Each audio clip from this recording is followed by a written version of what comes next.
L'histoire de Tishush nous fait comprendre que l'ennemi est toujours prêt à nous faire du mal. Comme tu le vois, chaque fois que tu es en paix ou en joie, l'ennemi n'est pas content. Il cherche toujours à t'accuser pour gâter ta joie, pour détruire ta paix.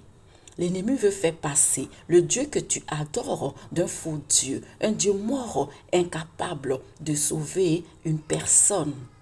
C'est le cas de Paul et de ses frères chrétiens dans Actes 20, versets 7 à 12, où l'ennemi a voulu non seulement les accuser d'avoir tué Eutychus, mais aussi accuser leur Dieu d'un faux Dieu, incapable de redonner la vie à une personne. Mais gloire soit rendue à Dieu qui a intervenu à travers Paul et a retourné la situation en démontrant sa puissance et la foi des chrétiens a été renforcée. Alors toi qui m'écoutes en ce moment, Dieu veut que tu te rappelles de la foi de Paul. Quand tout semblait perdu, Paul n'a pas douté, il n'a pas paniqué. Il a fait confiance à la puissance de Dieu et il a prié pour Eutychus et Dieu a répondu.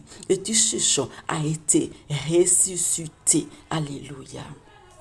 Ce qui est remarquable, c'est que l'ennemi voulait transformer ce moment glorieux en un moment de deuil, mais Paul a vite compris cela. C'est la raison pour laquelle Paul a reconnu la situation, mais il n'a pas laissé les circonstances définir sa foi.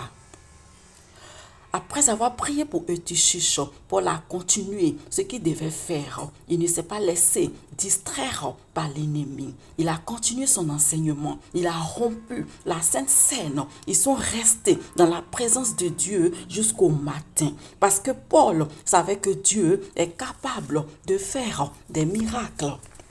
En tant que chrétien, Dieu veut que tu manifestes cette même foi. Quand tu seras face à des situations désespérées, quand la mort ou la maladie surviendra, rappelle-toi que Dieu est plus grand que tout. Fais confiance à sa puissance et à sa fidélité. Prie comme Paul et tu verras Dieu agir dans ta vie. Ne laisse pas la peur ou le doute t'envahir. Garde la foi, car Dieu est avec toi aujourd'hui et toujours au nom puissant du Seigneur Jésus-Christ. Amen. T'aimerai richement béni.